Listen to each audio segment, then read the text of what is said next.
See a girl, for example, or a woman, you use the scientific methodology to know whether she's actually... No, I wouldn't, but I would say that that's Does it matter? knowledge. I mean, of course, it's subjective. It's subjective opinion. No, is it important to you? Yes, I would say subjectively. Good. It's important So the science here is actually blind because it doesn't give you the tools to find out whether she's the right person for you, right? I think there's probably a biological explanation for attractiveness. I mean, humans have a biological disposition to mate. So would you use science here? Well, I think, yeah, you could break it down to science. No, would you, Perry? Socially, I wouldn't. I wouldn't socially. As in, I wouldn't start breaking it down. You, as you who you are. Science would no, as you who you are, would you use science in this case? Subjectively, no. Subjectively. Good. Yeah. So now you're saying, in life's decision about knowing the reality, there are times where you would not use the scientific method. Well, I wouldn't say that that's really knowing something. If you have an opinion on a subject, isn't that knowing something? For example, if there's a beautiful painting, and I say I think this painting is better than that painting, that's not really knowledge. That's it. That's just an opinion. So it's not. What is knowledge? What is knowledge? Well, I would say it's a fantastic question. So knowledge is justified, true belief. I knew Gessier refuted that kind of definition of knowledge. Although I think generally it's helpful. I mean, so today is Sunday. Is that my belief? Yes, that's your belief. Yeah. And your belief too? Yeah, it's my belief. It's Sunday. Why are we saying this is a belief? Well, because we believe it to be true. What is this belief based on? On the fact that it's Sunday, we're justified. So are you going to use a scientific method to establish that this is our belief is correct? The Earth is spinning, and that's how the days are divided up. Through, I mean, it's not. So using scientific methodology, yes, we use science. We can know our belief is true. Yeah, empiricism. Yeah, we use it. We empirically verify Sunday. Yes. Yeah. So is science the only tool to arrive at truth and knowledge? Empirical observation, yes, is the only way we can arrive to knowledge about the universe. According to who? According to that, that's the standard of knowledge that we have used since Enlightenment, and we have discovered so much more. Perry, according to which experts says that the only tool to know the reality about knowledge is the scientific method? What scientific experiments did we do to arrive at that assertion? But it's a standard of knowledge. It's not a claim in and of itself. Before you call something axiomatic, what experiment? What's your standard? Because I've given my standard. I'm telling you, first of all, before you understand how to prove the existence of God or not, we need to have a common ground. We don't have a common ground yet. Right now we have no common ground. Exactly. So I want to establish a common ground. Yeah. So if we say the scientific method is the only tool that can lead us to the truth or knowledge of reality, yes. Before we actually did any experimentation of any kind, how were we even able to make that assertion? So what you're saying is, why should we trust the scientific method? No, is that your question? You're making an assertion that science is the only tool to know the reality. Did we do an experiment to know that? Yes. What experiments did you do to know that? So I was just saying that is my opinion, yes. Science I'm not asking for opinion. But it's the only tool. I would say that if you look at the Enlightenment, what experiments? I can tell you, look at this. No, Perry. This is what experiments did we do to come to this axiomatic truth? Yeah, but it's a standard of truth. No. It's a standard of knowledge. Where did that standard of truth come? It's a standard of knowledge. Perry, where did that standard come? It comes from the Enlightenment. It comes from the Enlightenment. I don't understand. If you're going to make the idea that we've got to discover things through science is from if you're going to make a standard, yes. We need to know how did we arrive at this standard. Well, we arrived in the Enlightenment. How did we arrive at that standard? What experiments did you do? We said we're not going to just believe in the Holy Scriptures or whatever the church is saying. We're going to reject that as a standard. Okay, I'm going to move on. I'm going to move on. To find truth through science. I'm going to move on. The reason being, perhaps I wasn't clear enough to explain to you why you're missing the point. Yes. Because to say the scientific tool is the only method to arrive at the truth, you need to know the experiments to result in that assertion. Why? But you haven't done... Why? Because the whole scientific method is experimentation, observation, making inferences. But you're already axiomatically accepting that statement without making any experiments. Or you're saying we did experiments and then based on that experiment, we know the only way of knowing the truth is experimentation. Perhaps we can find some common ground if you give your standard. But do you see the problem? Do you see the problem? That I'm already making a claim that isn't backed up by science. I am saying our foundational agreement is not happening because your assertion that science is the only way of knowing reality, you haven't demonstrated that with anything. You just made an assertion of faith. This is your faith claim. This is an assertion of faith. This is not an assertion of faith. If you look at what we've discovered about the world since adopting, how do you demonstrate the truth value of this assertion? But look at our discoveries. You cannot deny the extraordinary nature of science. Since we rejected just blind faith and started, say, looking at the body for medicine, our medical knowledge has improved massively since the Enlightenment because we've used science. That is proof that science is the way to get to the truth, the results. Don't get me wrong, Perry. Yeah. Science is a method to know some things about the reality. Yes. But it cannot answer all the questions. For example, God is not within our universe. That is the theistic belief system. Can you do any experiments to know whether God exists or not? Can you use the scientific method to answer the question, does God exist? No, you can't, and that's why I don't believe in God. Wait.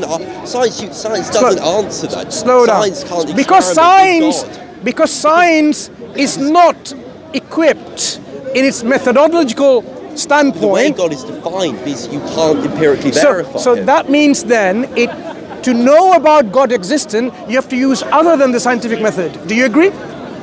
But you're already assuming God exists. You're saying, I'm not assuming. To know that God exists, to know whether God exists or not. If science found out that God existed today, you would accept. Why are you misrepresenting what I'm saying? I'm not misrepresenting. What am I saying? You're saying. I am saying whether God exists or not.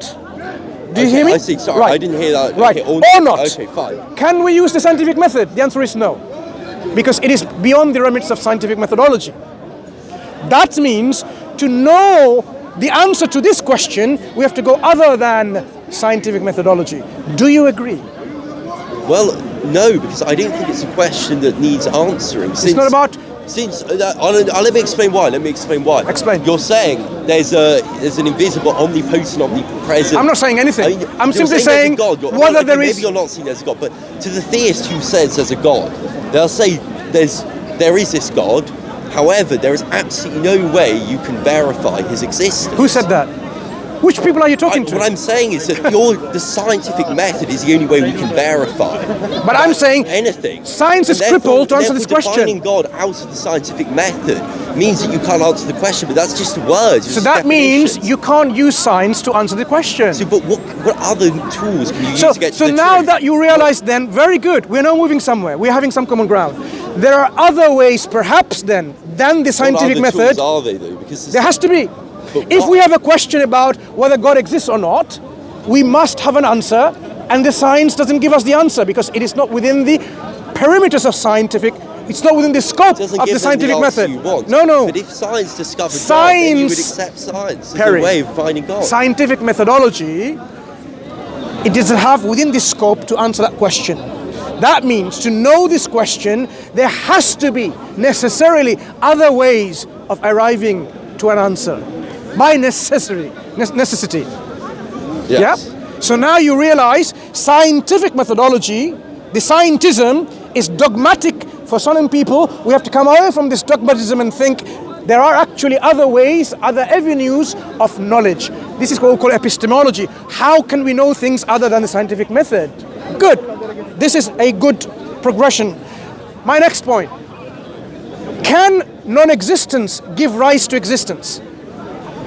Well, not in the context of our universe, no. In any context? Well, no, because we don't know the relationship between cause and effect with the universe. We don't know that the universe... Why don't you ask me to define what non-existence is? Then perhaps you probably would better understand what I'm asking. The absence of nothing, the absence of anything, I would assume that's what you mean by non-existence. Good. Non-existence is absence of everything. Yeah. And that's all the 9 levels of nothing.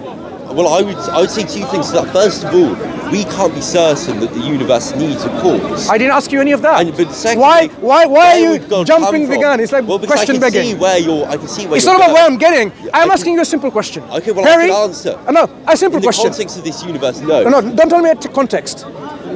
in what we can understand about this world, because we are within this world. Are you outside this world? Yeah, within this one, I would agree. So yeah, can you meaningfully say anything outside the world? Well, no. Good, then don't talk about it then. Within what we can understand, within the paradigm that we are in, within the knowledge tools that we have, can non-existence give rise to existence? No. Good. Since we are in existence, could it be the result of non-existence bringing about this existence?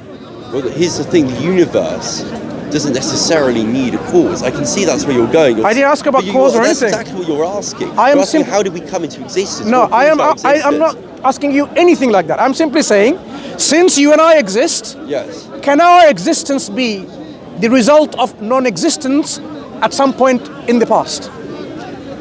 Could there have been non-existence before? Could there have been non-existence, nothing before? Could there have been nothing before and then the existence came? I don't know. I don't know. You do know.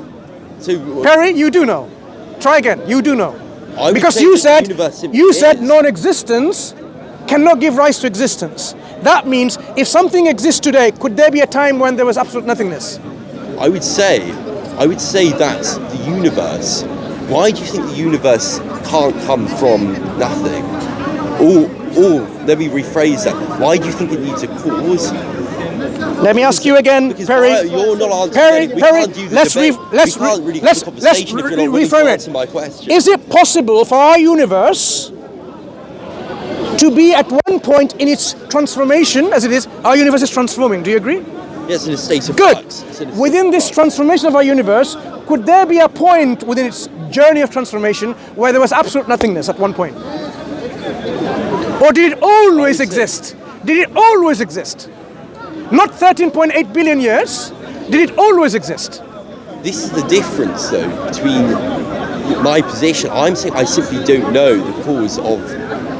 What's my question that you're answering? How we came into existence. Perry, what's my question? Your question is, could there have been a nothingness? Mm-hmm. And the answer is? I'm saying I don't know. You do know. Because you said earlier, nothingness, which is the absence of everything, it cannot give rise to any existence because it itself is non-existent. But so nothingness, which doesn't. Where did you get that rule from? Okay, let me tell you. Does nothingness have energy? No. Oh yes. No, it's nothing. Good. So let me define my nothing. Perhaps you would know what I'm talking about. Yes. The nothingness I'm talking about, it doesn't have any space, time, quantum fluctuations. It doesn't have quarks, heptons, anything. It doesn't have potentiality of giving rise to anything. It is simply the absence of every fields, energy, space, time, quantum. All that you can think of is the absence of that. Even the potentiality of bringing about something. That's my nothingness. Could this nothing generate, originate, make, give rise to, bring about anything? I'll give you lots of synonyms. No, it couldn't. It couldn't. It couldn't. The fact that we are here now something, yes, it could not be by nothing because nothing cannot make something. So you are now in a position where this something always was in existence, going against your scientific method and the answer that 13.8 billion years of our universe, because our universe has to always exist in some form or another, or the one who brought about this universe had to always exist. There has to be an existence that is always in existence. There cannot be a time in the past, in inverted quotes, I'm using time very loosely, not A theory or B theory, just very loosely, that there was absolute non-existence. There has to be always. My point always means there was nothing absent in any form or shape, always in existence. Do you think it was this universe or the cause of our universe? You don't have any other options. I want to go back to a point you made, which is I agree with you.